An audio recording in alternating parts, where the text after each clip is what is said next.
going on, everybody? Welcome to episode number 28 of Trail Tales. I can't believe I'm already at 28. That's insane. My name is Kyle O'Grady, and this is the show where I, a thru-hiker and peak bagger, chat with other thru-hikers and peak baggers and maybe some ultra runners at some point if I ever get around to doing that. Just a bunch of hiking nerds like myself, and we just have a good time. And on today's episode, I definitely had a good time. It was one of my favorites. I chat with Baker Bokorney, who is back all the way from episode 9, I believe, we discovered at the beginning of our chat here. That was the last time he was on the show, and for this episode, we focused entirely on gear. I know everybody's favorite thing to talk about. I've kind of neglected to do a gear episode for a while now, and I kind of talk about that at the beginning of the conversation, but I finally broke and I did it. Baker is kind of a gear nerd, so it worked out really well, and we had a lot of fun. Baker and I have a very similar sense of humor, so I always have such a blast chatting with him. I think we're going to do another episode pretty soon here, so get stoked for that. Baker, when you hear this, thank you so much for not only taking the time once, but taking the time again to talk with me and, just kind of do this episode. I had a blast, and yeah, just thank you so much. We're going to get into the conversation in just a second here. First, I got to say a couple things. The first is that I just feel like I have to say something about the awful, tragic circumstances that occurred on the Appalachian Trail this past weekend. It's really been on my mind a lot since this happened, and I don't know, I just felt like I had to say something here. This is the first murder that's happened on the Appalachian Trail since I've been involved in this community. It's not the first to ever happen. There have been, too many. I think it was like 8 or 9 before this, something like that. 8 or 9 too many, but, a handful before this, and those never really affected me at all just because they happened like before my time, right? And I just, they were just kind of another novelty of the trail, I guess, which sounds really stupid, right? But if I can kind of explain what I mean by that, just as an example, I remember on my thru hike last year, I stopped at the Wapiti shelter in Virginia, not too far from where this awful event occurred last weekend. And, that was a shelter that I believe in like the early 90s, 2 people had been brutally murdered at. And the shelter, the structure is different now. And I believe the shelter's in a slightly different spot too. Like it's still the same area, but they moved the structure. And I just remember I sat there for like a second. I didn't even like take my pack off. I was just kind of flying through there, and I just kind of tried to take it in for a second and think about what happened there. And then I just kind of kept hiking and moved on and didn't really think very much about it. It didn't really affect me too much. It was kind of just another thing that I saw on the trail. It was like, oh, today I stopped at this view, and, I went into this town, and, I went to this landmark, and just one of those like stops was this shelter where this happened. And like I said, it was kind of like another novelty of the trail, and I honestly feel kind of stupid for that now after this past weekend's events and how much they've just kind of been bumming me out, honestly. It just sucks, and it's a nightmare scenario for anybody, and I would hate for anybody to have to go through something like that, anywhere, but especially on the Appalachian Trail, place that's supposed to be so positive and so uplifting for so many people. I don't even know where I'm going with this. I hope this doesn't discourage anybody from through hiking or still getting outside. The Appalachian Trail is a very safe place still. And, my heart goes out to the victims and the hikers that were around that were affected by this, and everybody's families and loved ones. It's such a bummer. It's so sad. And, this episode was recorded a few days before this happened. So thankfully this is not a bummer of an episode. Like I said at the beginning, I had a lot of fun with this one, but, I don't know. I just felt like I had to say this. Please keep the victims in mind. And that's all I'm going to say about this. Let's see. On that note, I guess really the only other thing I'm going to say in this introduction is that if you want to check the show out on social media, please go do that.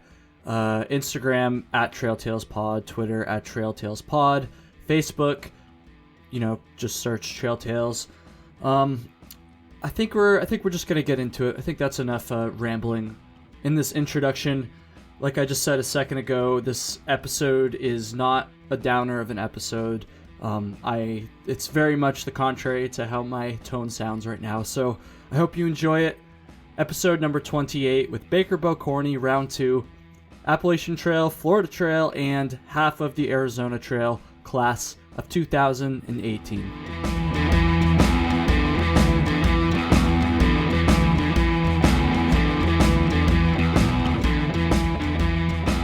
All right, episode number 28. It's 28 of Trail Tales. I'm here with Baker Bokorney, another repeat guest. Baker was a guest all the way back on episode number... Oh, geez, I don't even remember, dude. It was in single digits. It was, yeah, it might have been like 7. I'm literally pulling up Spotify like right now because I'm kind of curious now, honestly. I'm going to say 7. That's my guess. What's your guess? I think it was like 8. 8? Maybe 9. Maybe I 9. Feel like, here, I'm No. Way ahead of you. It's spinning. Oh, 8. It was 8. 8. Shit. Okay, cool. 8. All right. So yeah, a long time ago, we recorded that back in the beginning of December. So Baker, Yeah. it's good to have you back. Thanks so much for taking the time again. I really appreciate it. Today we're going to be doing the entire episode on gear, people. So like obviously gear talk is just like one of the most popular subjects for people that are interested in like hiking, podcasts, or YouTube videos, any sort of like backpacking related content. And I kind of have neglected to do like a dedicated episode on gear since I started this. I've talked about gear in a number of other episodes. But I never really just did like a full episode on gear. And Are you getting emotional over gear? I'm coughing. There's no. I mean, I love gear too, but I try to avoid crying. I've had a lot of embarrassing situations from that. So. Oh man, the sarcasm's already coming out. I love it. I feel like I didn't get enough of that from you last time, so this is gonna be good. Yeah. What was I? So I was saying there that I haven't done the gear episode yet for like a couple of reasons. First of all, I went through like my gear phase. I think I've said this before on the show, but I went through my gear phase like 5 years ago. And like I had like a period of like 2 years probably, like right when I was first getting into backpacking, where I was just watching every single gear YouTube video, even of gear that like I could never afford or would never carry. Like, I was reading all the reviews online. I was browsing all like the cottage company websites and freaking REI and all that stuff. And like I was checking super out, into it. Like mountaineering gear and stuff. Right. Climbing gear. Climbing Everest or something. I've never climbed a day in my life, and I'm still looking at all the carabiners and shit. But like, yeah. I was just like super, super into it for a long time. And then honestly, I just kind of burnt out on it, and I just don't talk about it as much. That's the first reason. Second reason why is because honestly, most of the gear that I have now, I've had for like 4 to 5 years now. So I bought most of my gear now. In 2014, I bought my... We're gonna get into like what exactly our gear is in just a second here, but like I bought my pack then, I bought my sleeping pad, I got my hammock, I think a couple years later, but around like it's still pretty old by now. My trekking poles, and I've had like most of that like big stuff since like 2014, like I said, and it's lasted, so I haven't really needed to update it. So my gear is just kind of like, it's still like good gear obviously since it's lasted this long. But it's just not like fresh and new and like sexy, I guess. So I think that's another reason why I just don't have the latest stuff. So like I just felt like it's not as exciting.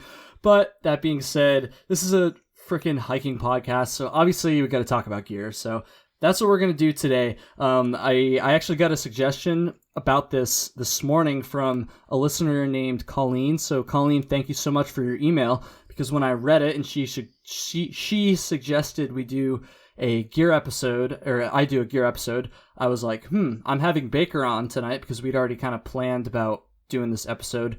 And I was like, Baker loves to talk about gear. Like I would consider you a gear nerd, Baker. So, I was like, that's perfect. So here we are. That's what we're doing. So, I guess, just real quick here before we get into that, Baker, just for people that might not have heard your episode, your previous episode, that is, why don't you just like explain a little bit about like who you are and like what you hiked and how you ended up meeting like me? Yeah.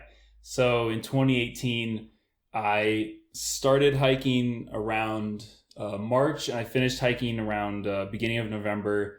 And in that time I hiked the Florida Trail, the Appalachian Trail, and about half of the Arizona Trail. And then it was in Maine, or no, it was in Vermont, I guess.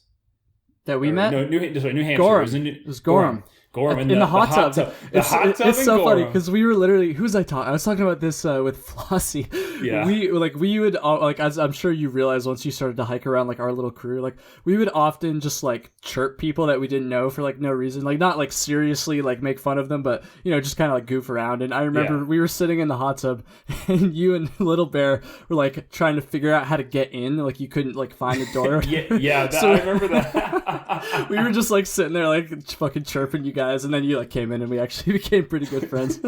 We like went to this door that we thought it was like a glass door, and we could see you guys all sitting in there chilling, and we're trying to figure it out, and we're looking at you, and you guys just kind of like looking at us or ignoring us. And I was like, man, I know they're hiker trash. I saw them at our hotel. I don't know how they got in there. And then like we like finally went around, and then we're like, oh, we gotta sit with these assholes. And then it's like, okay, they're actually cool, so it's fine. So good. So yeah, we met in Gorham, New Hampshire, and we pretty much, we summited Katahdin the same day, so we pretty much hiked all of Maine, like, kind of seeing each other off and on. I'd say probably at like half the nights at least in Maine we like spent together, or like we saw each other at least half the days, probably even more than that, honestly. So. Yeah, in the 100-mile wilderness, probably like almost every night we were camped in the same place. We were ripping it through there, dude. Yep, for sure. That was quite the time. Quite the time it was. You know what? Sorry to interrupt. Today is the day that a year ago Little Bear and I started. Yes, I saw your picture actually on Instagram. I meant to bring that up. I'm glad you said that. Yeah, I was just like, you know what? Feeling a little nostalgic today. I'm gonna post that. So It's a good day to do a hiking podcast. Yeah, for real. Okay, I was literally thinking about that like an hour ago. And then I should have made a note of it because I was gonna like bring it up, but you beat me to it, so that's pretty cool. May 8th, 2018. I can't believe it's already been a year because my start date's just in a couple days now. Because I started it's coming up soon. Less than a week. Damn, that's crazy. What a year. Yeah. So yeah, let's talk about some gear. Sounds good. Why don't we start? This is a big thing to start on, but like I think we're just gonna go through each of our gear lists. So Baker, you can start it off. Why don't we just like go through what's your gear? Like let's go through it. Let's do it. So I've got my spreadsheet here. What I'm gonna do is gonna go through each item, and then I'm gonna read the weight. It's about 25 items. So like, buckle up. Here we go. So okay, number one, I'll cut you. I'll cut you off if like there's anything I want to like talk about or make a comment on. I'm just kidding. I'll probably like just skip around to some of the important stuff here. And then, I don't know. I guess the first thing I'll say is to echo what you were saying in the intro is that like gear is definitely not the most important thing. I think it's actually good you've avoided talking about it for the most part because it really is secondary to the experience. Right? I would agree, for sure. The gear it's just the tool to get you there. And I'm mostly saying this to remind myself this because I'll spend a lot of time looking at gear and it's not the important part. The important part is being out there hiking. So, yeah. But I do think that, the right gear can make the experience a lot better and it can enable other types of experiences while hiking. So I do, to me it is, and I just enjoy, looking at gear and stuff like that. I'll be honest. Like you said, I'm a gear nerd. As most hikers do, for sure. Yeah. And my gear changed quite a lot last year. So I'll just kind of, I'll probably just start with like, I don't know. I'll start with the big three and I'll just kind of say what changed if I changed any of those. So, okay, sounds good. Yeah, so first I was on the Florida Trail and my base weight was about 13 pounds there. And this is when I was, had the least experience and I was carrying some extra stuff for the Florida Trail that I wasn't sure if I needed because it's a little more remote and I just didn't really know what I was doing. So I had like 2 battery packs and I had like a set of maps and stuff like that, even though I also had like the gut hugs for it. I also had like an orange like vest that was just like a safety vest, the kind of thing you'd like see a construction worker wearing the side of the highway because it was hunting season. Or okay, I'm laughing at you. That actually makes a lot of sense. No, but it's like there are definitely actual hunting vests. Mine was just literally like had reflective, tape on it. Like you're stuff. Like a construction worker. That's yeah. So it was bad, but so I started out with like 13 pounds, and then by the time I was at the end of the Arizona Trail, actually the guy I was hiking with, who he was on one of your episodes, Sweatlines or Joseph, yeah. We were playing this game where we were like trying to coerce each other into getting rid of gear. So at one point I actually swapped my tent out for a tarp, and I mailed my tent home. And later that night, or later like a week after that, I got this text from my parents. My mom's like, "Baker, we opened this box. Is this your tent?" And I was like, "Oh, I didn't tell them that I'd replaced it." And they were like kind of shocked. They were like, my dad was like, no, that's not his tent. And they went and like opened it up in the garage and looked at it. And my dad was like, "That's his tent." And then they were really concerned. And I was like, no, I have another shelter. But they, that's so good. Wow. Yeah. So anyway, by the end of that, I think I was around 9 pounds there. So I dropped like, a good amount of like 4 pounds or something over a hike, which is like, I definitely could have dropped more, but it was pretty good for, I would say just 1 year of hiking. And it's also hard to exchange gear while you're on trail. And I couldn't just like buy everything new too, because I had like, I wasn't working, so I limited budget. Anyway, let's get to the gear. So I started out with, my pack was the ULA Ohm 2.0, which is a framed pack. I think it's like 60 something liters, weighs about like 28 ounces, something like that. And it was an awesome pack. I really, really, really liked it. And I used it all the way up until somewhere in Virginia on the AT. And I didn't get rid of it because I didn't like it. I mostly swapped because I was just carrying a lot less weight at that time. Like this was like peak summer. Yeah. I didn't have nearly as much cold weather gear, which I had more in Florida because it did actually get kind of cold like in March in Florida.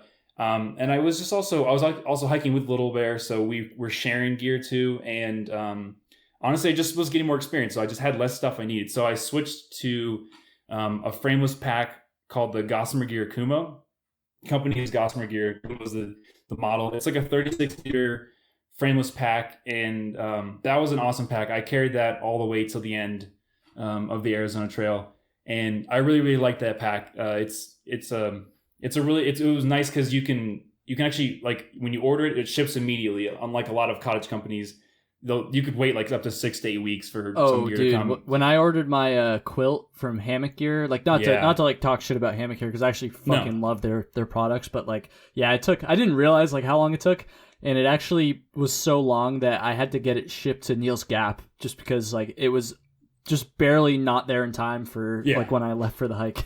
Yeah, and that's a standard thing. So that's something like I would say to anyone who's looking at any of the cottage companies, like definitely check the wait times. Yeah, for sure. And it's really common, honestly, to have to wait like 2 to 3 months. Maybe not 3 months, but it's really common to have to wait a month plus. So that was a big reason I picked that pack out. It's also it's one of the least expensive frameless packs you can get. That is also like not just like like a cheapo one. Like it's still a good pack. So. And then I always had I always put a liner bag inside my pack. So I had a huge like trash compactor bag for the ULA, but then when I got the Gossamer Gear one, they sell like these pack liners, and it was like half the weight. It was like several ounces less. Yeah, so I'm not the only one who weighed my trash compactor bag then. No, I weighed literally everything. Okay, beautiful. Yeah. Yep. And so my trash compactor bag, looking at the spreadsheet here, it was like 5 ounces, and the one from Gossamer Gear is like 1.2 or something. So that was a big deal. All right, you can't 5 ounce trash compactor. Wait, let me look at mine. I feel like mine was huge. Like it was like a massive one, and I cut it down to size, but it was just way wider than it needed to be. Like It was So anyway, but there's tons of options for different pack liners. But anyway, a pack liner. I mean, to me, I prefer a pack liner over like a pack cover. A lot of people do put a pack cover to keep their gear dry, quote unquote, but like pack covers, they will wet out eventually, and the whole back's gonna get wet because it only covers the outside of your pack, so the water's gonna just run down your back. So personally, I just prefer to embrace getting totally soaked, like the outside of the pack and everything, and then anything that needs to stay dry, I have it in some sort of durable, semi-durable like plastic bag liner on the inside. Yeah, I do pretty much the exact same thing. Like I don't bother with the pack covers. I just do the trash compactor bag, and pretty much everything else that's like I don't even have like stuff sacks, honestly. Like I just use a Ziploc bag for like everything that's like loose in my pack, and then like, that's pretty much it. No, yeah, I mean that's a good point. I don't think I have any stuff sacks. Like it's all just Flossie is cringing right now, dude. That guy, he loves his stuff sacks. He's a big stuff sack guy. Big stuff sack guy.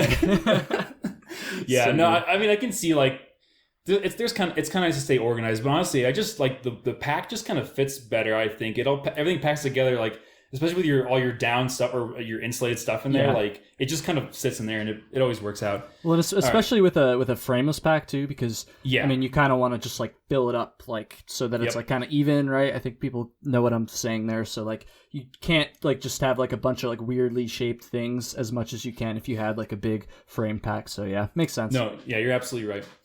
Okay, so moving on to the next one, the shelter. So I carried except for the last week of the Arizona Trail when I mailed it home and caused a panic, I carried the ZPacks duplex, and in general, I loved that shelter. I got a 2-person one because I knew I was hiking the AT with Little Bear. If I was doing 1-person, I probably would have gotten their 1-person version, which is now the Ultraplex. But I mean, even for a 2-person shelter, it's so light. It's lighter than like a lot of 1-person shelters. It also is very expensive. It was by far the biggest gear purchase. I spent weeks like staring at their website, looking at that price, just thinking like, oh my gosh, like I just fretting over it. But in the end, like I decided that it was worth it because I knew that I'd be living in it for, I mean, I was planning on doing, at that point I was planning on doing the Florida Trail as well. And then the Arizona Trail was just kind of tacked on as a last minute thing. So if I really average out like how many nights I spent in it and how much I spent per night or whatever, like it was totally worth it to me. Okay. And it's that's still, good to hear. yeah. But it is definitely expensive, and you don't have to, there's no reason you have to get like that kind of gear. And it's not expensive for no reason. The reason it's expensive is because it's made of a material called DCF, or Cuban fiber, dynamic composite fiber is what it stands for. And that material is just expensive. Like there's just no way around it. Any DCF gear is going to be expensive. So it's not like it's just like an overpriced like thing. It's expensive for a reason. But how much does the duplex weigh?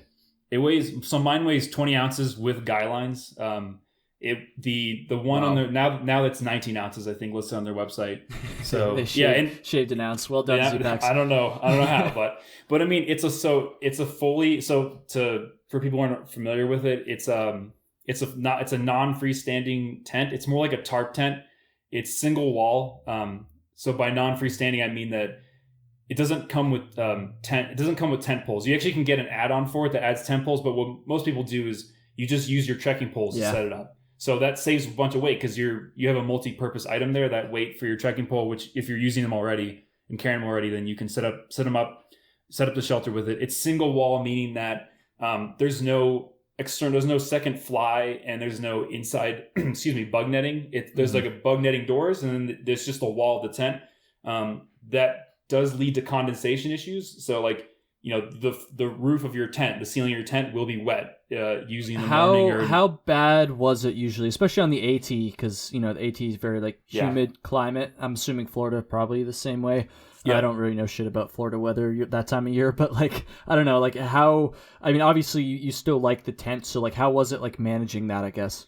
So it is, it will definitely be damp on the inside. So if you rub all over the ceiling of the tent, you'll get some dampness on you, but it's not like your gear gets soaked. Like it's just a little damp on the outside. So the only part that really bothered me was, I'm 6'3", and so I kind of lengthwise, sometimes my toes sticking up would touch the ceiling on the very end where the very end of the tent. Okay. And so sometimes my sleeping bag would be a little damp, but when I say damp, it's not soaked, like the down was all compressed and it wasn't giving me any loft anymore. Like it was just a little damp. And so honestly, like you just get so used to being wet on the AT anyway. It's like whatever, damp, everything's damp already. So to me, it really was not like an unmanageable thing. I know that. Go ahead. Sorry. How did it do on the Arizona Trail in a drier climate, I assume?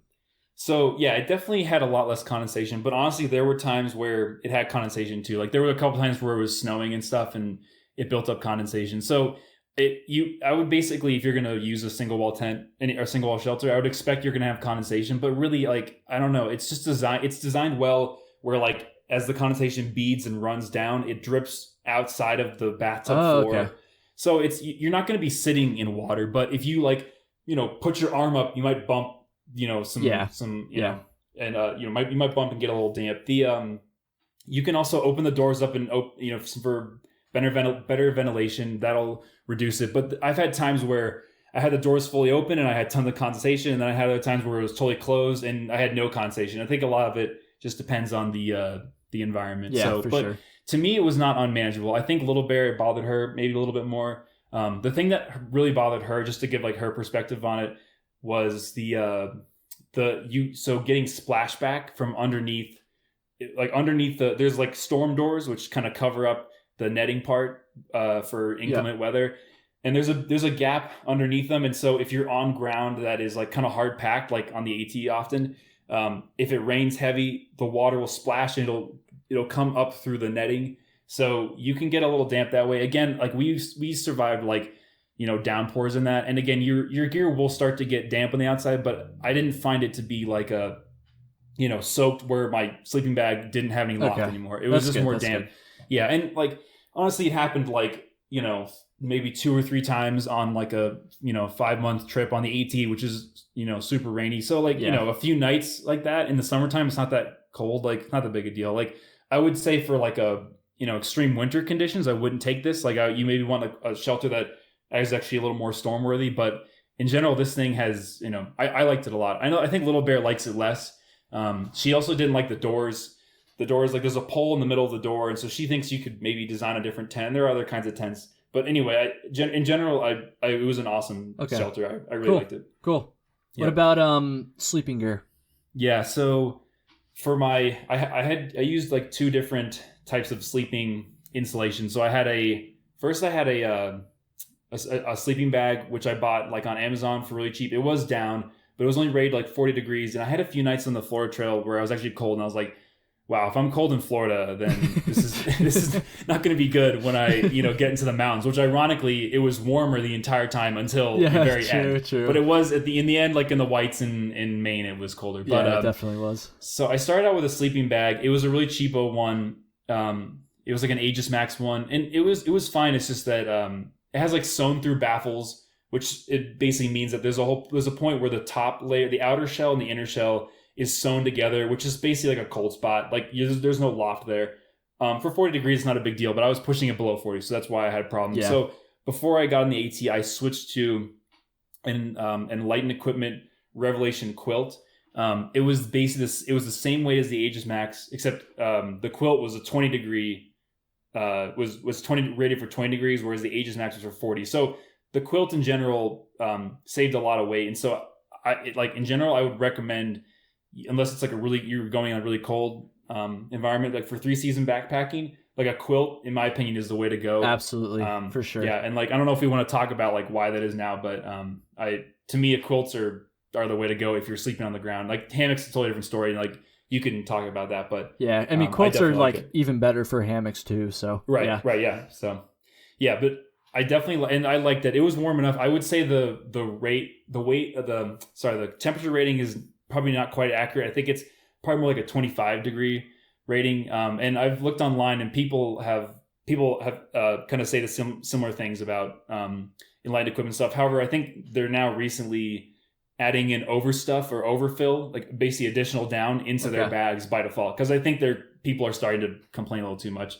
But for the AT was perfect. It was honestly too warm most of the time. This summer was crazy hot. Yeah. But by the time I got to Maine, I was super happy to have that 20 degree. And one thing I'll say about the Revelation is that it's the type of quilt where it unzips on the bottom, and so you can actually open up and lay it flat like a blanket, which was nice when it was warmer out. But then when it's colder, you can close up the foot box, so it's a little more modular. See, that's kind of the same thing as mine. I have a a Hammock Gear Econ 30 degree quilt, I think it's called, and I got the foot box like adjustable thing, so I could like have it just like basically just as a down blanket, or I could kind of have the foot box. And I just did that because I wasn't sure like how I was going to use it, but I don't think I ever actually like undid the foot box. I like always used it with the foot box, so I don't know. I was going to say, in hindsight, I actually would have. They have another model I think called the Enigma. That one has a sewn closed foot box.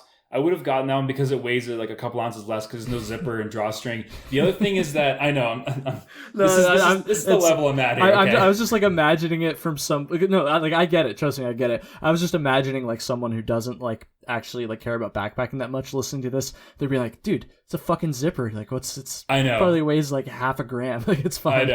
I know. But I get it. Trust me. Yeah, but the other thing, more from a functional standpoint, that when you pull it at the bottom, there is still like a hole there, and so you lose what I was going to say. Yeah. And the way it's built, like because there's like an elastic cord at the bottom that pulls it all together, it actually like it makes less space in the foot box. So I actually had problems where if I was sleeping on my back, my toes would be getting cold because they were pushing on the insulation and reducing it. Okay. So like one thing that I would consider is like, getting a quilt that has like, they have like, I think there's I think it's called Catabatic. They make these quilts where like the foot box actually kind of sticks up a little bit at the end, so your feet kind of fit in there better. And so that's something that just from experience now, like I never would have thought of it when I was buying it, but from experience, I've had a couple nights where I would prefer to maybe just have the closed foot box. So yeah, I would probably say that if like somebody listening to this is like thinking about getting a quilt or is going to get a quilt and they're trying to decide between this is such a specific issue, but like the foot box thing, like we're talking about, to get the like a adjustable foot box or get the sewn one, I would say that if you like know for a fact that you want it to be adjustable, then like that's fine, like get it. But if you're used to sleeping in a bag already, I would say like, and you don't have any problems with that, I would say just get the sewn one, or not.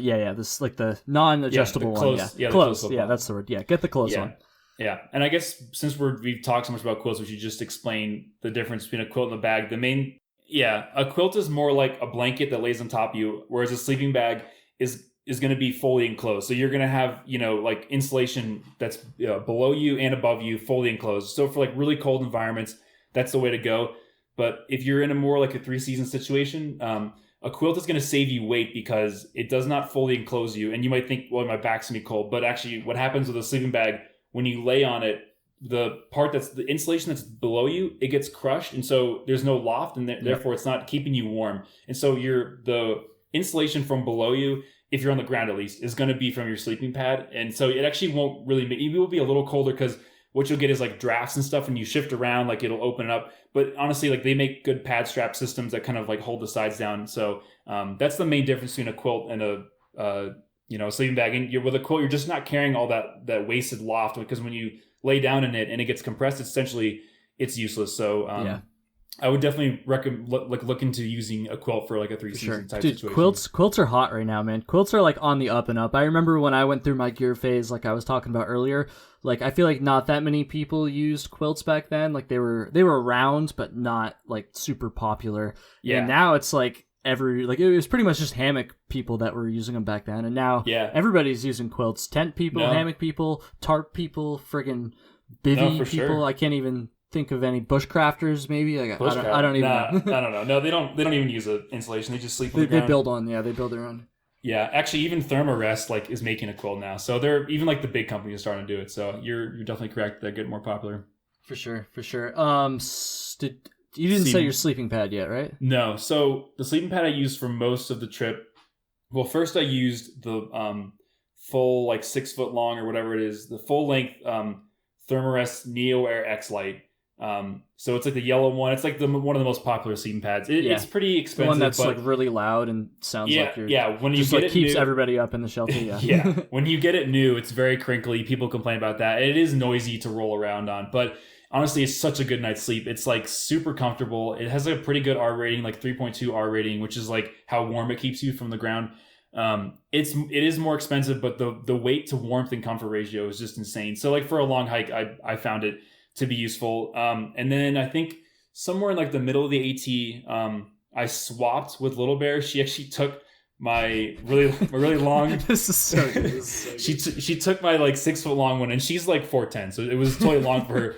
And she had the women's short one, which basically was like torso length on me. And mostly I was just so it only went from like my top of my head to like just below my hips. Like I could just lay on it with my hips sideways. And the reason I did that is it was mostly just to try to save 4 ounces. And I just wanted to see if it would work. I was curious, like if sleeping with a torso length pad would work for me. And I found out it did work. It was, I was just more like, it was a nice way to experiment with it because she had it already. And if it didn't work out, I could just take it back from her.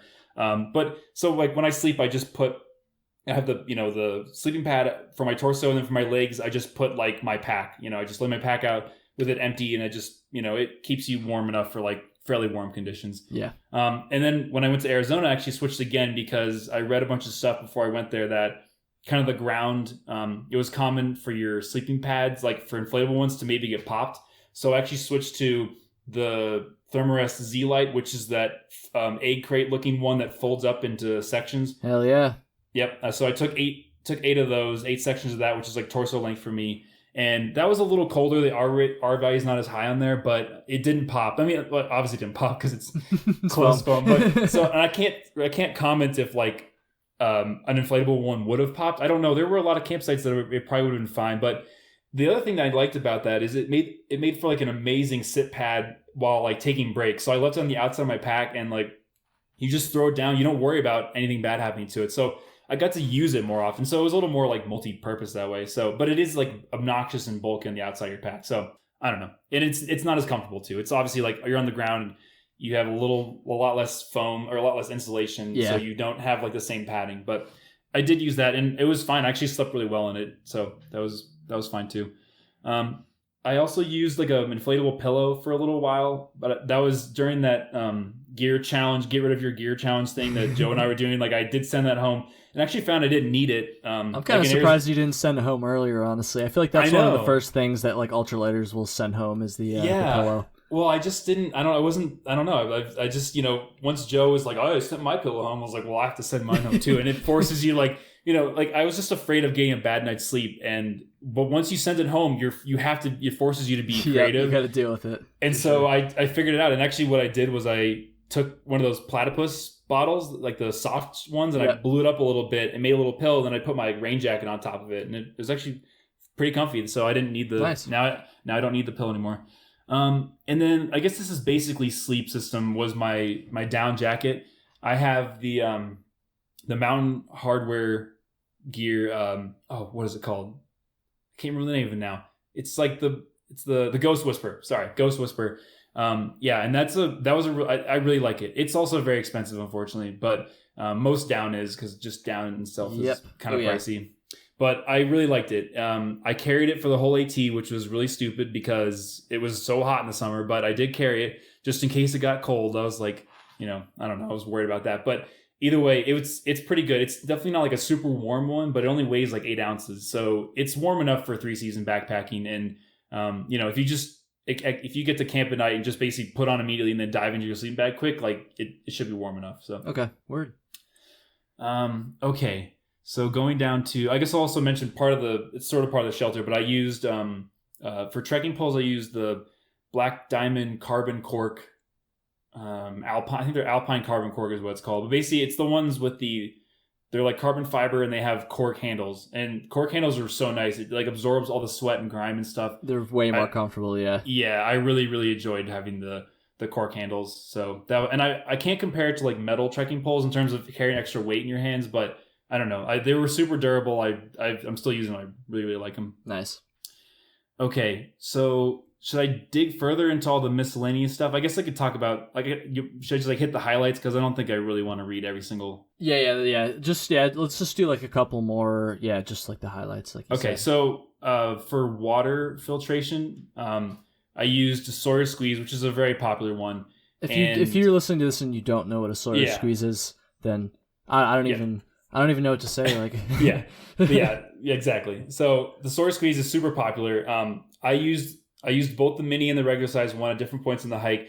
I would not recommend the mini. It clogs up and you have to back flush it a lot more, and the flow rate is just not as trash. good. It's trash, dude. I had one a couple years ago too. Like the year it came out, it got like super popular real quick, and I jumped on that train. And then just like everybody else, the next year I went back to the regular because it's like what, like 2 ounces heavier, and it's just night and day the flow rate. So yeah, it really is. And so I mean, you have to pick your battles, and it is lighter, but it was just too slow after a while, and I back flushed it constantly, and I just couldn't make it work. And one interesting thing is when I was in Arizona, I was also carrying the Sawyer Squeeze, but at some point, like that was clogging up a ton because the water sources in Arizona are like pretty sketch often. They're not like the AT where it's like nice crystal clear mountain spring water. There's a lot of stuff in that water. And so Joe actually switched to Aqua Mirror drops. So he was just like straight up drinking the brown water after just barely purifying it. And so and all the floaties and all the little stuff, swimming around in there, he was just drinking it all. And honestly, I would maybe do the same thing if I was in a similar water situation, because it was clogging constantly. Like I had to backflush it basically after filtering just like a couple of liters of really nasty water. Wow. Yeah, it was because the water, it obviously depends on the water source, right? But there are sometimes where you have no option. So I would say for really cloudy water, I maybe would consider not using a filter, just because it really, they can clog up pretty quickly. But like on the AT and like anywhere you have good water sources, like no, the solar squeeze is like so convenient. And I just screw it onto the top of like one of those plastic, the smart water bottles. You don't even to save a little weight, you don't have to carry the extra bags. The squeeze bags that they come with, and you can just squeeze it straight out of the bottle. And it's actually, I find it easier to fill the bottles because they retain their shape and the water runs in there. Oh, for sure. Way easier. And then honestly, the reason why I like switched to the Sawyer way back in the day, because I did it before it was cool. Like, no offense to everybody, of course. But obviously, of course. The reason I switched is because I started out with one of those Steri pens, which are just, I mean, maybe they've come a long way since I used it, because that was a number of years ago now. But back in 2013 or 12, whenever I bought it, like those things were trash. So I didn't like having to wait, right? Like I didn't like having to wait like a minute to like filter the water or like clean the water. I didn't like using iodine. I used that a couple times too. Almost the same concept as Aqua Mirror, just because I didn't like to wait for the chemicals to take effect. In the Sawyer, it's like you just fill your bottle up and then you just drink it. Like it's right there. Like that's my favorite thing about the Sawyer. It's just so convenient. Like you just said. Well, and you mentioned the Steri pen. Actually, that one's like an actual filter, right? It's not like the light one, is it? No, I was talking about the light one, yeah. Oh, okay. So the one thing about the light ones is like with me, I get concerned about if the batteries die or something like that. That's literally exactly what happened to me a couple times, and that's kind of what put me over the edge too. I was like, I can't be relying on batteries for something as like important as water out here, Yeah, I agree. And another along those same lines, the Sawyer has a similar, not as bad, but it has a similar weakness in that if it freezes, it actually can damage the inside of it. So that was another thing. It was like below freezing pretty much every night in Arizona. So that was another thing Joe didn't have to worry about, whereas I always had to like make sure I stuffed my Sawyer down in the foot box of my bag. Mm-hmm. And in terms of like waiting for it to purify, on the AT that would have been super annoying. But in Arizona, like you had maybe 1 to 2 water sources a day, and you probably were going to take a break at that water source. So like waiting 20 minutes to drink the water wasn't as big of a deal as I thought it would be. I mean, I've never really hiked anywhere that didn't have like great water sources, honestly. So I haven't really thought about that. Yeah, but yeah, it's just like an interesting consideration. I just thought it was a bad idea when Joe switched, but then after a while I was like, actually, I kind of wish I, was going to do that too. But anyway, it was kind of interesting. I could never consider I would use Aqua Mirror, but that was kind of a situation where maybe I would. Okay. And then I guess I'll talk a little bit about like, cook stuff. So, or lack thereof. Yeah. So on the Florida Trail, I cold soaked and I didn't have a stove.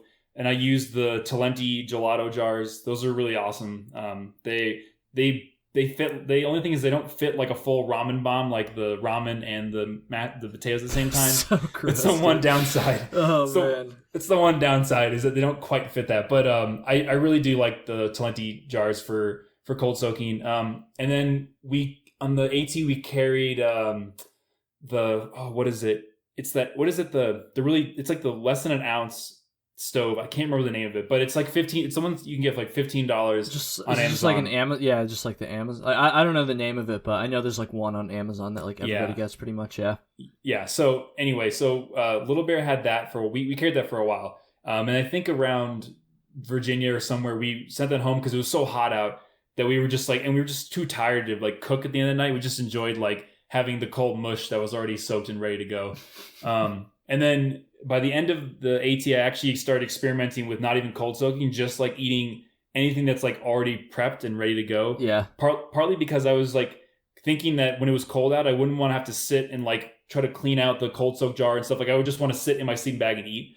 And so I actually did that all the way through the rest of the Arizona Trail. And one thing I like about that is Like I basically would just have a bunch of Ziploc bags, like a bunch of random food in them. And I would just kind of eat in a big circle and like have a wide variety of food every time I ate. So I didn't have to eat like a whole thing of like mashed potatoes and stuff, which would get you maybe get tired of it by the end. Yeah. So that was kind of interesting. I probably would do that again. It's just such a nice, no hassle thing. Like you don't have to worry about having water. Like you just like if you dry camp, it's no big deal. Like you're good to go. Like you can just eat your food right away. But it does get a little rough after a while. I was happy to get home and eat like real food again after that. For sure.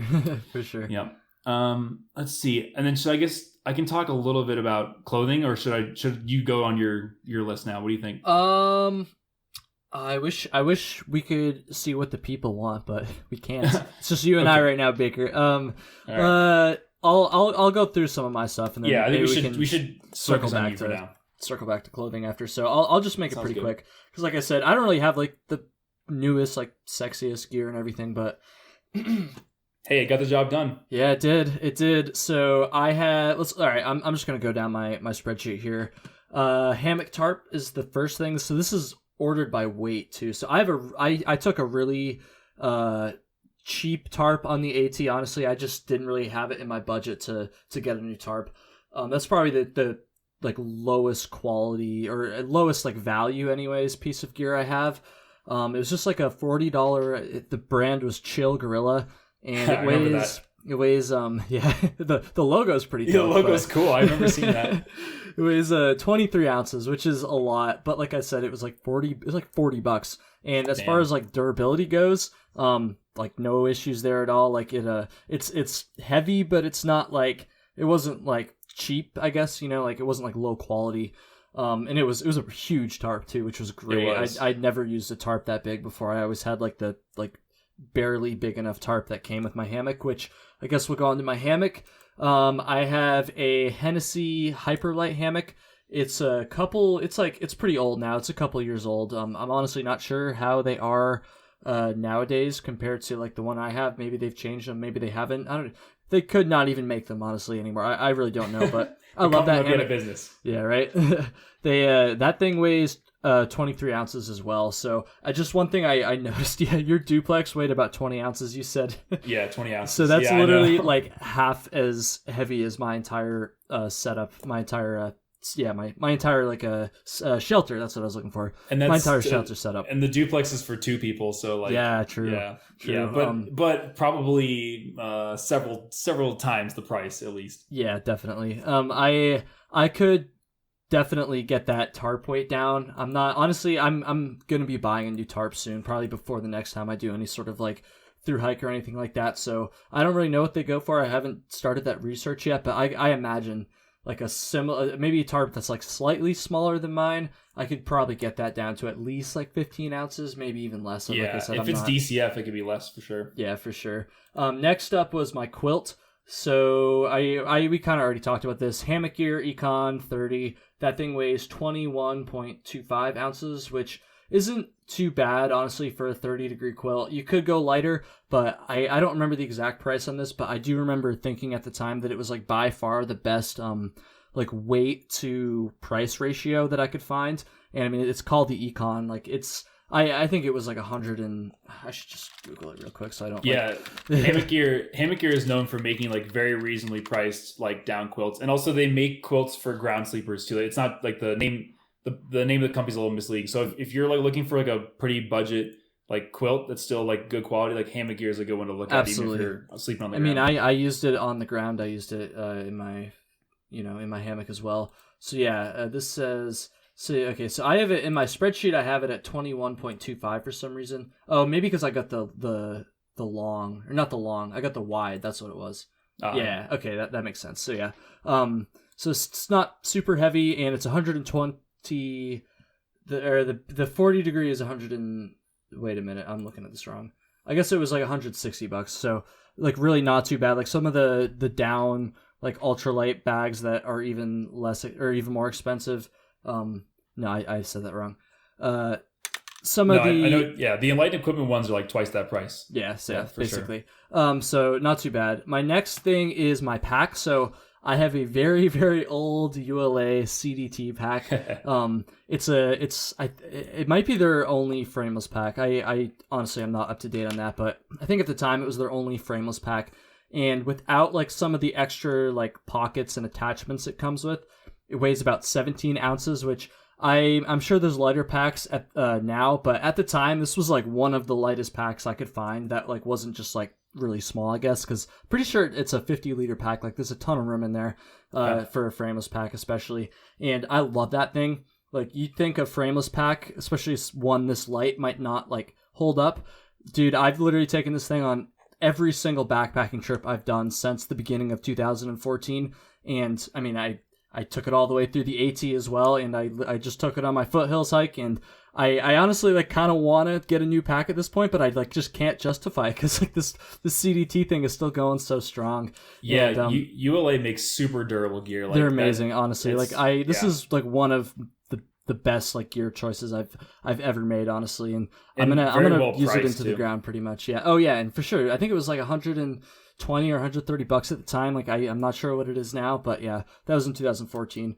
My down jacket was a Sierra Designs down jacket. Honestly, I don't remember the name of the model because again, I got that a couple of years ago too. Like everything on here, but that thing's awesome. It weighs 11.42 ounces. So I could honestly, it's definitely getting pretty grimy because I mean I used it for all my hikes since I got it in 2015 maybe, and I also just use it a lot like just around like during the winter as well, just when I'm going to work or whatever. So I'm probably going to be updating that soon. I could probably get that weight down a little bit. 11.42 isn't too bad, but like I think you said yours was lighter, so it's like 8, yeah. My next thing, so this is ridiculous. I got back in 2014 when I bought my CDT pack. I also bought a Thermarest Z-Lite, the accordion eggshell thing that we were kind of talking about a few minutes ago, and I have the small one, so I think it weighs about 10 ounces. Yeah, 10 ounces, and it's I use it as the frame of my pack, so I just like slide it in where my back goes, and like the ULA CDT has like some straps too that you can kind of like use to hold it in place, and that thing works perfectly, honestly. Is it as comfortable as like a actual framed pack? Probably not. Is it so uncomfortable, or is it even uncomfortable? I wouldn't even say it's uncomfortable. It's just not like the most comfortable, so that's like fine with me for the weight savings. Yeah, actually, like one thing that I think about frameless packs, I actually find them in some instances they're more comfortable because you don't have this like big rigid thing on your back, and like it obviously depends on the design of the and how much weight you're carrying in the backpack. Yeah, but like I actually find like for rock scrambling and stuff, I really like having a frameless pack. It just kind of molds their body more. But yeah, and the bigger when you're carrying more weight, for sure, a frame pack is going to carry more comfortably. Yeah, for sure. The ridiculous thing about this Z-Lite pad for me is I bought this specific pad in 2014, and by the time I even like got around to like heading out for the AT, this thing was like way worn out. Like I should have replaced it already by that point. Like I don't know what the R value is exactly, the R rating, but it had definitely like decreased quite a bit just because it's like so compressed and just like shitty. And then I didn't replace it on the AT, so like it's even worse now. Like I used it the entire AT, and like because I'm not only sleeping on it, like I said, I'm using it as like the frame, so I feel like that kind of compresses it too. So I don't know, mine like almost like doesn't have like any insulation anymore. I really need to replace that, and for some reason I never thought of it until I was on the Foothills Trail last week, and I was like, I should not be this cold using this pad, so I need to get a new one of those. But I really like the Z-Lite. It works great in the hammock, and it's not like the most comfortable thing on the ground, but I've slept in shelters with it like a shit ton, so like it's really not a big deal. Yep. So my next thing is clothing, AT guide. I feel like that's pretty much all my big stuff, right? I went over all the big four there. I didn't, let's see, rain jacket, frog togs. I know you were the same boat there. Frog togs are the shit. Oh, cooking. So I carry a cook pot and a stove and all that stuff, and I will honestly probably always do that. I know like Baker talked about how like it definitely would be more convenient and save like a good amount of weight for sure if I didn't, but it's like such a luxury for me. Like I just can't see myself ever getting rid of that, honestly, as much as I would like to like do that. I don't think it's gonna happen. I'm trying to look and see how much all that stuff weighs. Let's see. I got my categories up here. I mean, gear is like a super personal thing. So yeah, like some people definitely can't do without having certain items, and there's nothing wrong with that. Like you don't need to be like, oh, that person's carrying less than me, I must be like a bad hiker. Like I think the hike your own hike thing applies to what gear you're carrying to. As long as you're like safe and comfortable and enjoying it, then that's all that really matters. Oh, for sure. Okay, so my pot, I have an MSR Titan kettle, which is like the titanium, one of the titanium ones. It's a pretty popular pot. I'm guessing a lot of people have probably seen that before. I think it's like 0.8 liters or something like that. I don't remember. I just remember when I bought it again in like 2014 that it was like slightly bigger than most of the other pots in its like weight range, which is a little less than 4.5 ounces, 4.3 ounces. And I also like it because, I mean, it's a kettle, so like you can actually strain noodles. Like I like to eat a lot of just like mac and cheese when I'm hiking, so I can like cook the noodles in it and then like strain all the water out with it, which I like. One time I did accidentally, because you basically just put the cover to the pot on it and then just dump out the water.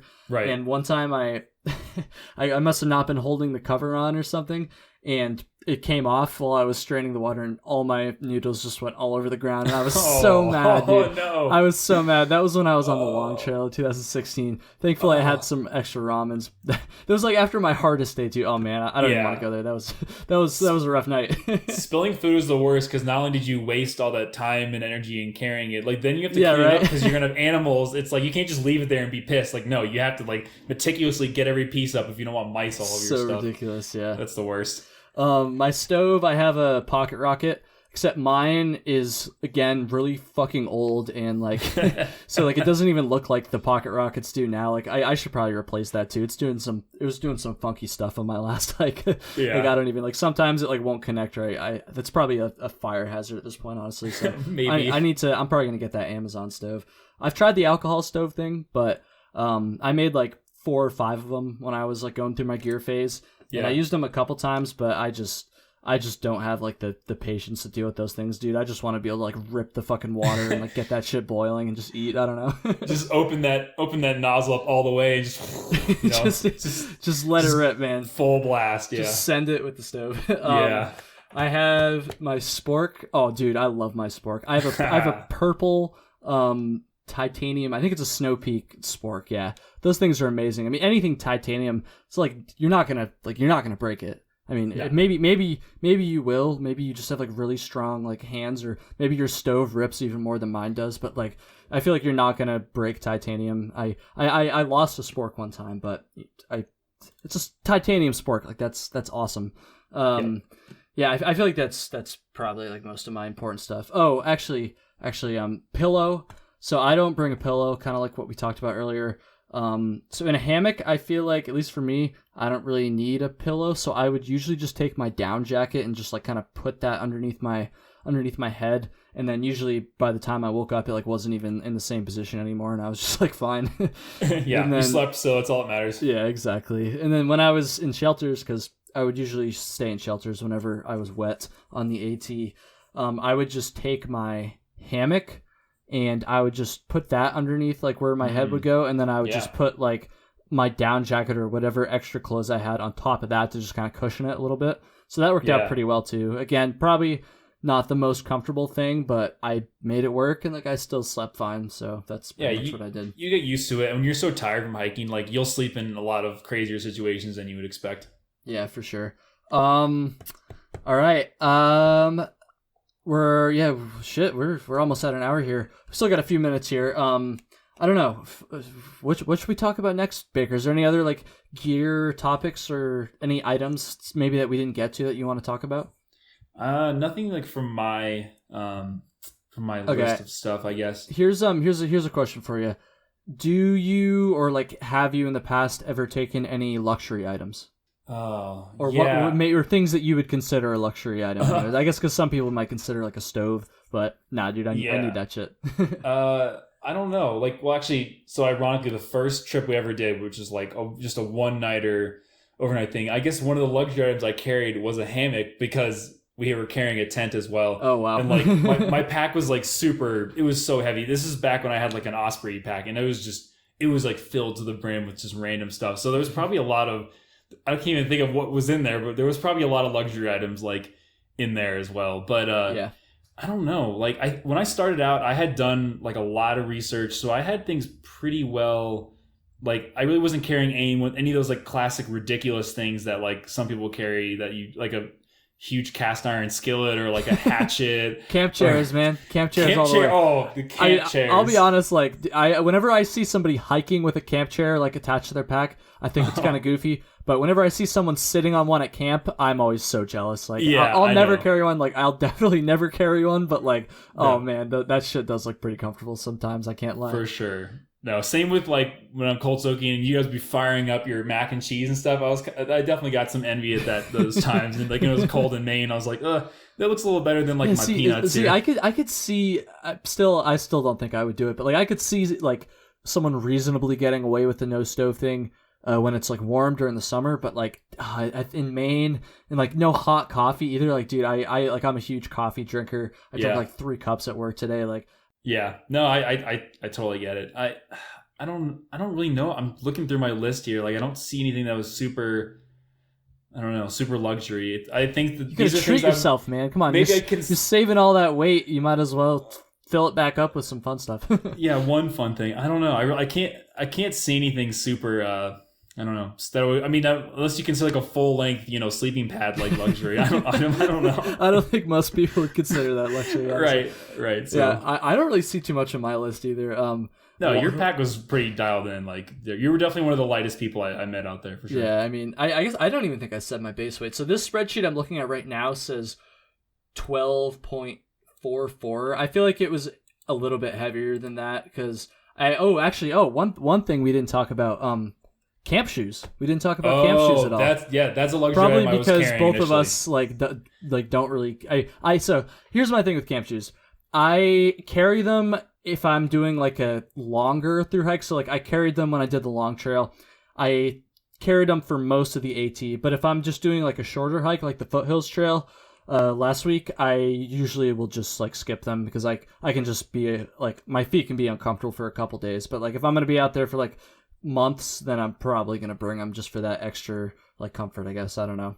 Yeah, that's a luxury item if you consider that a luxury item. That's something I carried on the floor trail, and by the time I got to the ATLs, I had ditched those. I actually found that like they weren't that convenient. Maybe the camp shoes I just had these really like light flip flops, and I found that when you're like at a shelter and you have to like go downhill, like a steep hill to get to get water or something. Yeah, like it's not fun, dude. It wasn't very fun. I was like, this is like actually, I would just prefer to have my shoes on. So basically like at camp, I would just take my socks off, loosen my shoes up like a bunch. And then if I had to walk around and then, it ventilates a little better. And then if you're sitting down, you just take your shoes off completely. Like if the idea is to get out of your hiking shoes to wear camp shoes, that was, I will say in Maine, we had to do those river crossings. Like I did, kind of was a little envious when everyone was busting out their camp shoes and I was like going barefoot or getting my shoes wet. Yeah. But there was one river crossing that someone just had a pair of what are those things called? The big goofy like I don't know, those rubber shoes. What are those called? Crocs? Crocs, yeah.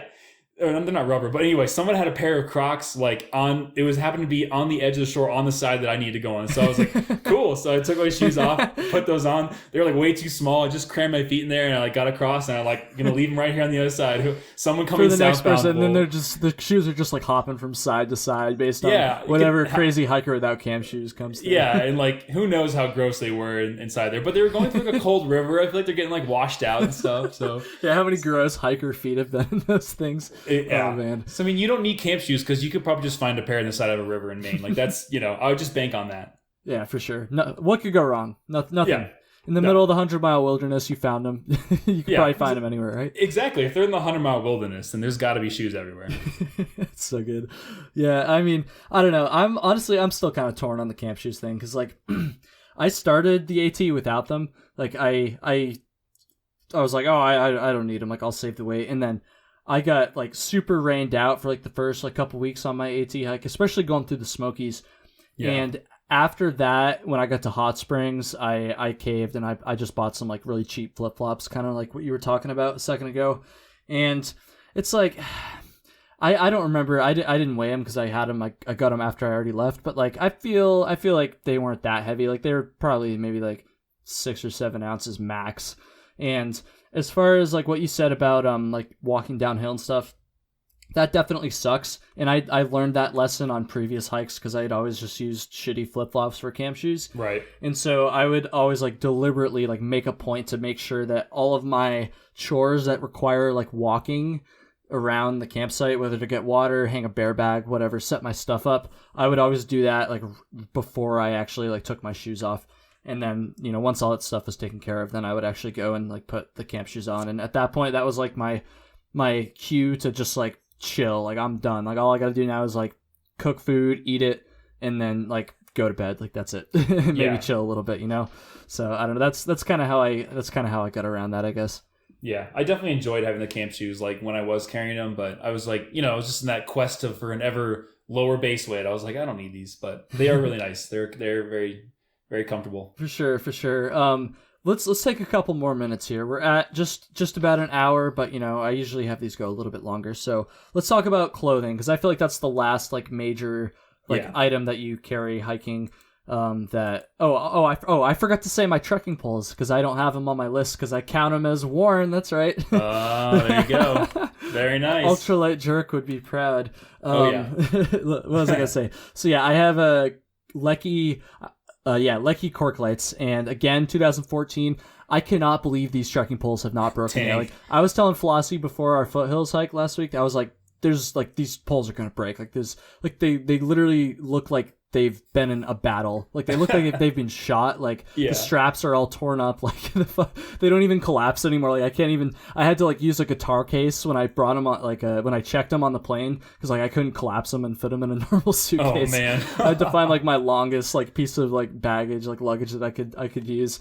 Oh and my gosh, they're still standing. Like I feel like I should replace them, but like I just can't bring myself to. Like they're sick. It's hard when the gear is still working to get rid of it. It's so crazy. I've probably used those things on over 3,000 miles, because not just every single backpacking trip like my pack, but every single hike I've done since 2014. Like because I bring them on day hikes. I bring them on anytime I'm on the trail. I bring these things, and like every single time I've hiked since then, including an entire through hike of the AT, an entire through hike of the Long Trail, a failed attempt to the Northfield to Placid Trail. I could go on just like so many fucking hikes, and they're still not broken. Like I've replaced the tips, I don't even know how many times by now, but like the actual poles themselves still going strong. So like they don't even the new versions of the Cork Legs don't even like look like my poles anymore. Like people have asked me like what kind of poles they are. I'm like, the Cork Lights, and they're like, oh, really? Like they don't get it because like it's just so old. Yours is like a relic from an old ancient time. They're sick. Lecky, you're killing it. You're killing it for sure. All right, you seem to pick like the gear that lasts the longest. Like you seem to have a sense for it. You know. I don't even know. That's crazy. I like want my gear to break now so I can like get better stuff and like be all excited about it again. You know, like justify getting new stuff. Yeah.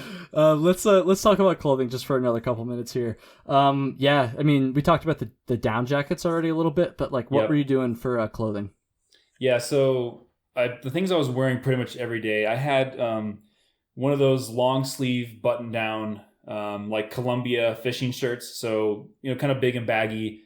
Typical hiker trash. Yeah, it's pretty standard. Except yours wasn't like a Hawaiian shirt like all the PCT. No, hikers, so. Yeah, it wasn't Hawaiian. Well, the thing is, like, the Hawaiian ones usually are like they're short sleeve, and I like having the long sleeves because so they're good for sun, obviously, which is not really a big deal in the AT, but the sun coverage is really good. But bugs too, really like. I mean, if it's buggy out, which it does get buggy in the AT, like being able to roll the sleeves up and down was super nice.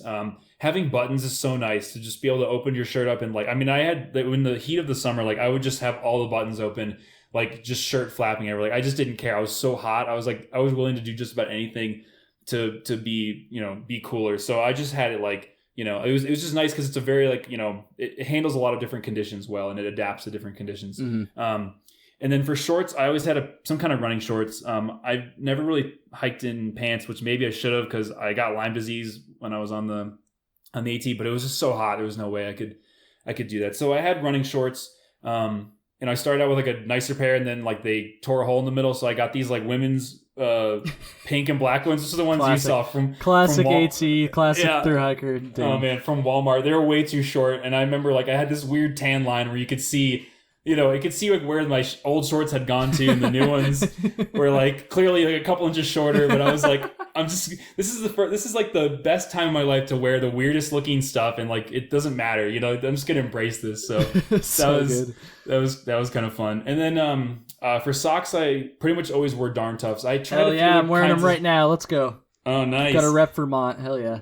Yeah, and I honestly they just last so much longer. Other socks just busted holes in them. I had some in Gingies for a little bit, but they started to wear a hole like so quickly. So I was like, you know, and just the way you can replace them. Like I went to actually it was in Vermont. Like I just swapped out a pair that had a hole in them. These had them for like a long time. And they finally got a hole, and I just swapped them out for free at an outfitter. And it's just like it's a really good deal. They are kind of like thicker, so they'll hold water and they'll maybe make your feet sweat a bit more, but honestly they're just I really so like the comfortable socks. too. Like once I started hiking in Darn Tough way back when, I haven't looked back, and I probably never will, honestly. I mean, I literally, like I said, I'm wearing them right now. Like I wear this shit just like every day anyways. Even when I'm not hiking. So I love Darn Tough. Please sponsor me. Please. And then for shoes, I used two different kinds of shoes. First, I started out with Brooks Cascadia, which I liked, but then I was getting some pain in the front of my knee, and I kind of Googled around and saw that like if you heel strike a lot, that might be a cause of it. So I switched to zero drop shoes. So I switched to Ultras because it helps you. For me, I found it easier to midfoot strike if I don't have a giant heel on there. And I used those until the end of the hike. I really, really liked them. And although I should say I had like two different, like pretty big foot, not big, but I had some fairly significant foot injuries, so I maybe shouldn't be the best person to ask for advice on that. But Ultras are they're very popular. Oh yeah, Flossie and I were actually just talking about this on our episode last night, last week's episode. By the time you hear this, so they're super popular for sure. Right, but what I'd say about shoes, especially, it's super personal. Just like the best thing you can do is like try a bunch of them. If you go to REI, you can return them, within a year. And so I would say try a bunch. Like I would just. When you see people recommend shoes, just take that as like, put that on your list of things to try. Don't just like try it and go all in. Yeah, for sure. Shoes are super personal. And then let's see other types of clothing I wore consistently. So I carried a pair of wind pants, which were really awesome. They were actually... I'm surprised an ultralighter like you would carry wind pants, honestly. No, wind pants are pretty popular. Like, because a lot of people carry like, thicker insulated yoga pant, like you athletic pants. Like, I don't know, you had something like that, I feel like. I guess that's true. See, I was thinking more in terms of like using them for like rain, like kind of like rain pants. But I guess by the end there, I did have a pair of like actual like Columbia hiking pants. Yeah. So that's fair. So, I take it back. No. It's just like the thing I like about them is like, so they're obviously much lighter than like insulated pants. And so they're good for sun. They're good for wind if it's cold, obviously, and they're really good for bugs too, and like overgrown bushes and stuff. Like if it's not like super tough stuff, if you just want to keep like all the bushes from scratching you up a little bit, like it can help a bit. If they're really scratchy, they're gonna tear the pants up. But the pair I had were just, I think they're called body wrappers. They're like $20 on Amazon. They're actually ballet warm up pants. So the photo is literally like people like doing ballet and like stretching and stuff. Wait, and sorry, Baker. What are they called again? I'm gonna write this down because I'm pretty sure they're called body wrappers. R like W like a candy wrapper. I'm pretty sure, and they're like 3 ounces, 3.5 ounces for the large size or whatever. I don't know. So they're not the lightest wind pants, but they're like a fifth the price of like actual nice wind pants, and maybe a little more durable too. But I really liked them. I also would sleep in them at night. Like I would so I could wear something sort of like something other than my running shorts at night. I would sleep in those during the summer. Are these women's pants too? They have men's ones, I think. I don't know. Maybe not. Maybe there's just one sex for them. But the photo should be people like warming up on doing some ballet. Yeah, that's stuff. what I'm looking at right now. So funny. they're awesome. I mean, I definitely like them. Let's see. I also carry the frog togs, like you said. Honestly, I don't really know. Like I would say, a rain jacket, it can also be your windbreaker. Like the frog togs were really good. They're super cheap. They're not durable, so they probably only last you like one through hike. Yeah. But the good thing is they don't wet through like a lot of rain jackets that have like waterproof breathable fabric, so they'll wet through. I actually carried it. I forgot I had another rain jacket for the Florida Trail and the and part of the first part of the AT, but the jacket wet through. Like it just like the material was eventually that DWR, the durable water resistant layer will eventually wear off, and your jacket will soak through.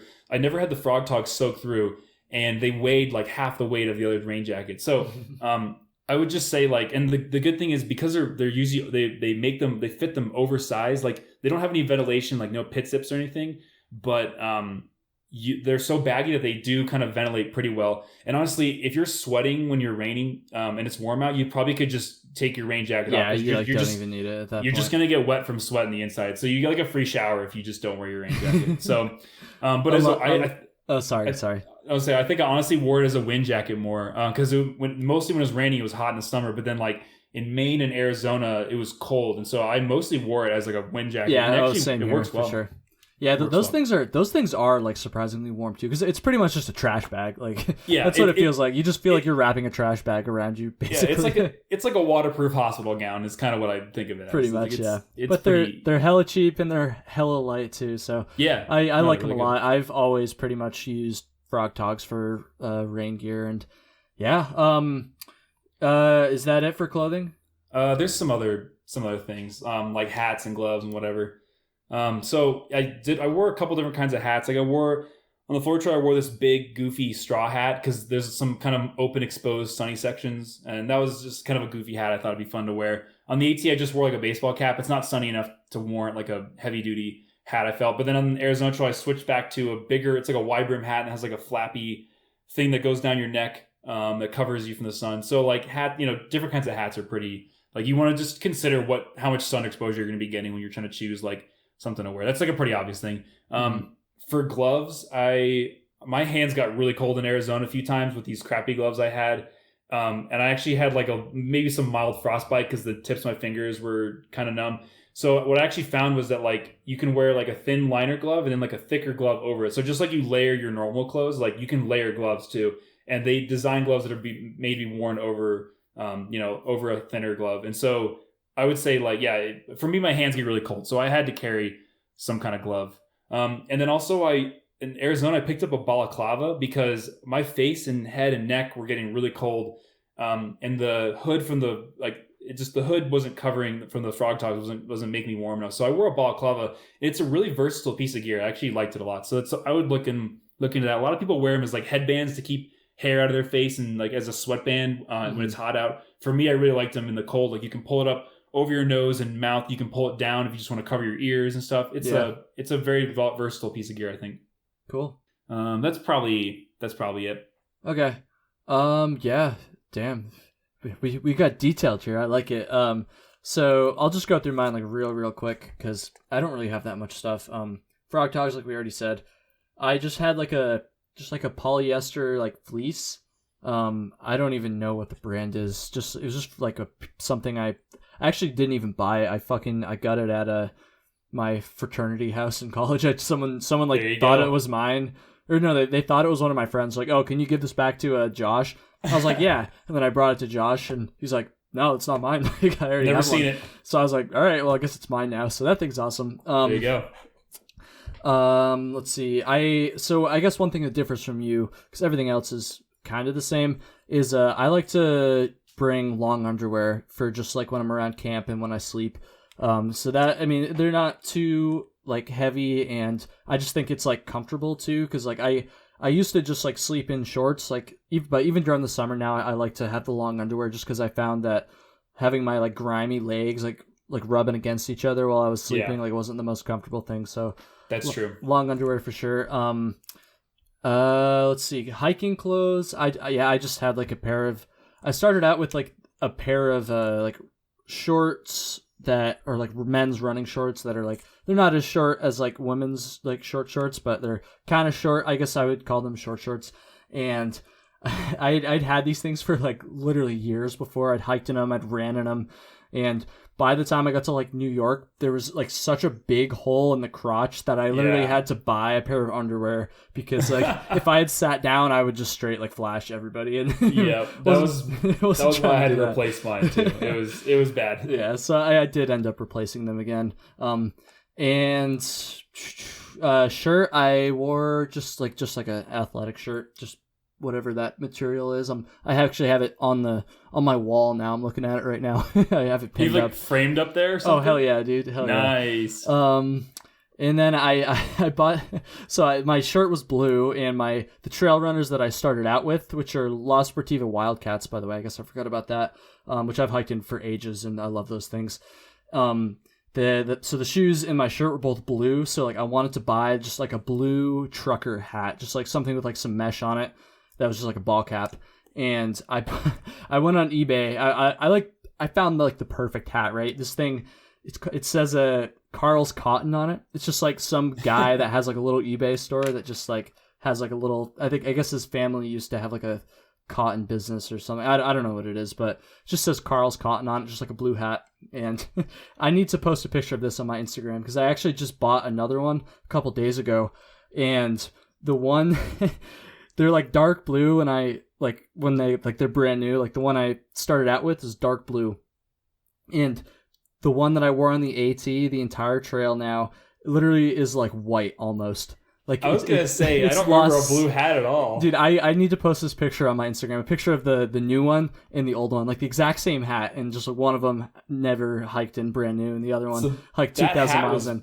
That hat was blue when you started? Not just blue, it was dark blue, dude. Oh my gosh, that's how much it faded. It's so funny. But shout out to Carl's Cotton.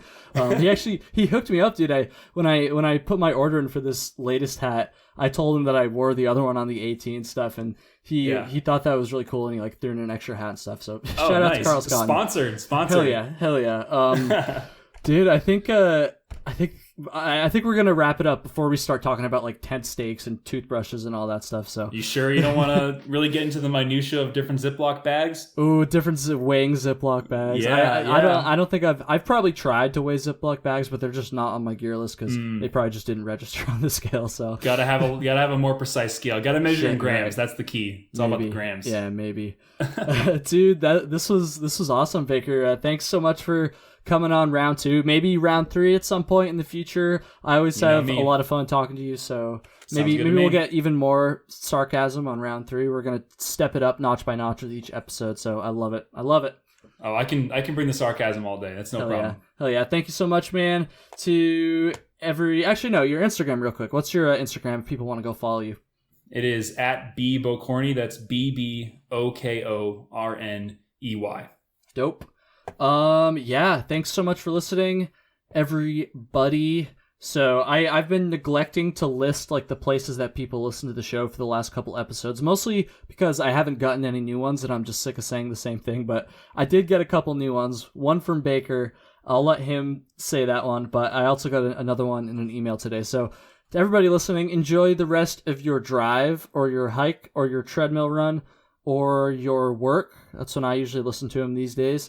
Or your snow shoveling, which I guess it's not much snow out there anymore. So lawn mowing is the one you gave me last time. Lawn mowing, this is peak lawn mowing season. It's really kicking up.